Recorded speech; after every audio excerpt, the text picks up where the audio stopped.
This is From the Wheelhouse with Annapolis School of Seamanship. Welcome back to the Wheelhouse. We're here at Annapolis School of Seamanship. I'm Captain John Martino, Captain Matt Benhoff. We're from Annapolis School of Seamanship. And today we're here with a special guest, Rear Admiral Melissa Bert, U.S. Coast Guard retired. We're delighted to have you here. Thank you for inviting me. So, Admiral, you spent 36 years in the Coast Guard as an officer from ensign to Rear Admiral.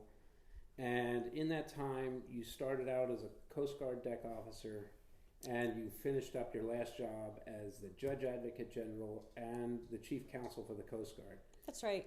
And along the way, you were a sector commander for Sector Juneau, Alaska. Yes.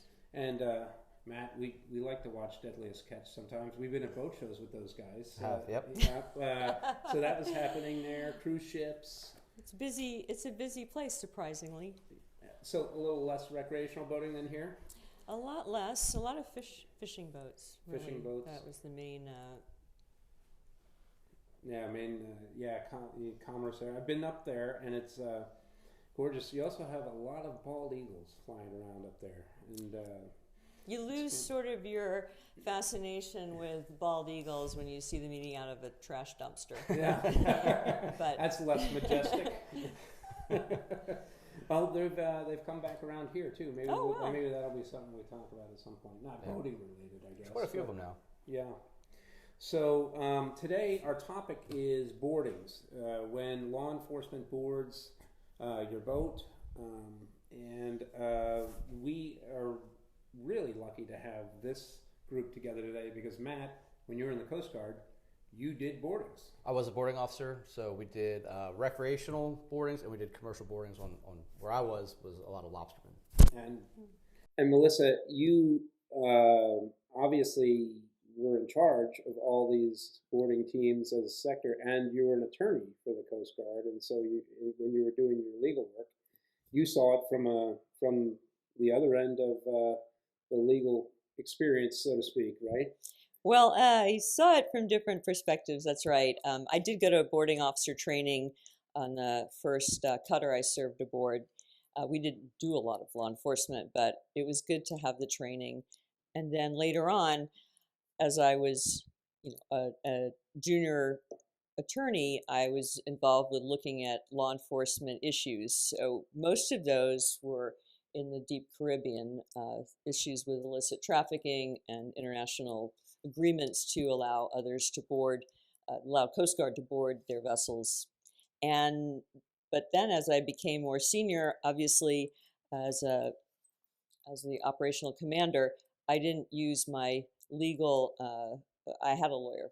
Mm-hmm. Because it's not good to practice law when you're not in that role, and so that was really a great experience because I saw how much that conversation, how important it is. Because I understood what he was saying, but I also would understand that operationally this is what it looks like. So. Right. So we were talking a little bit about what you can expect when and if you get boarded, and it doesn't need to be tense. It should be. In fact, we just got boarded. We were a little sidebar. One of the reasons that I reached out to you and said let's do this in the Wheelhouse was that we were out. Tara and I, who's filming right now, we were out shooting a dock and dine for Chesapeake Bay Magazine, and we got boarded by the Coast Guard. But that's normal this time of year, right, Matt? Right. I mean, depending on what the operational tempo is for the station or the unit, they might say, we need so many boardings over this weekend, over this week, or they may just, be out and just doing spot checking random people as they see them. So we had a camera crew on the boat. So we were like, hey guys, you mind if we record this? So you're going to see some of that. I'm sure they loved every bit of having a camera crew on that. They were very happy. It's good.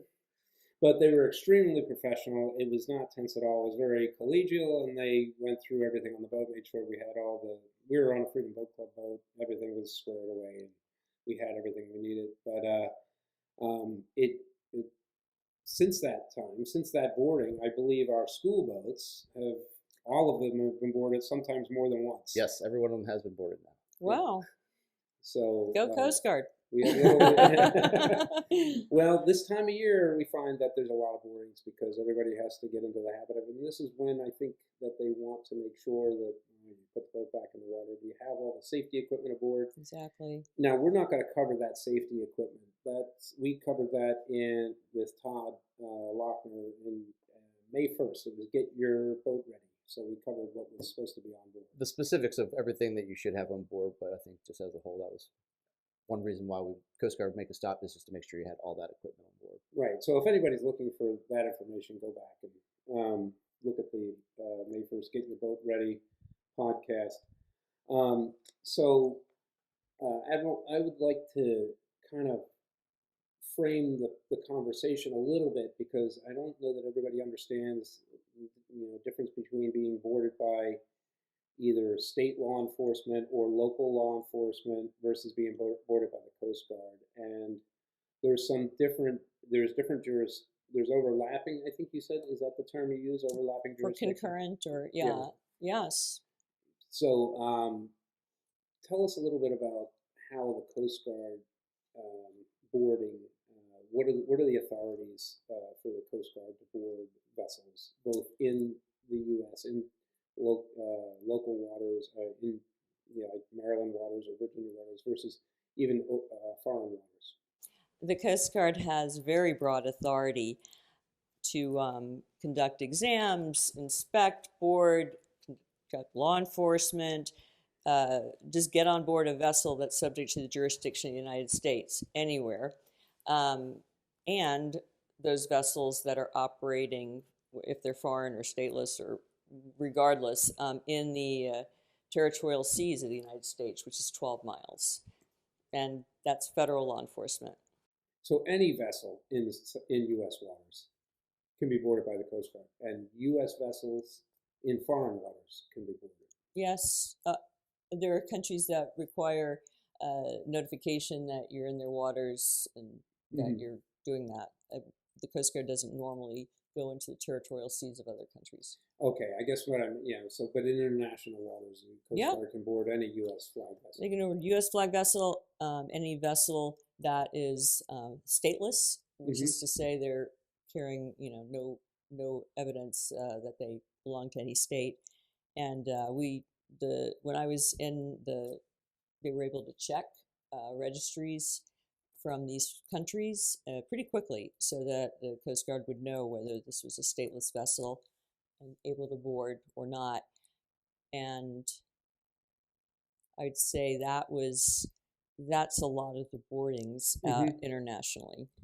So I also noticed when we were down, and I've got a lot of time in the Caribbean. I know that there's some countries in the Caribbean that allow the Coast Guard, U.S. Coast Guard, to work, and do boardings and stuff. So we don't need to get in all that. We're focused mostly on the Chesapeake Bay. So and of course also the coast, like Ocean City and along the Atlantic side. We do cover that a little bit. But Matt, tell me a little bit when you're a coastie. Tell me a little bit about what it's like on the other side of that.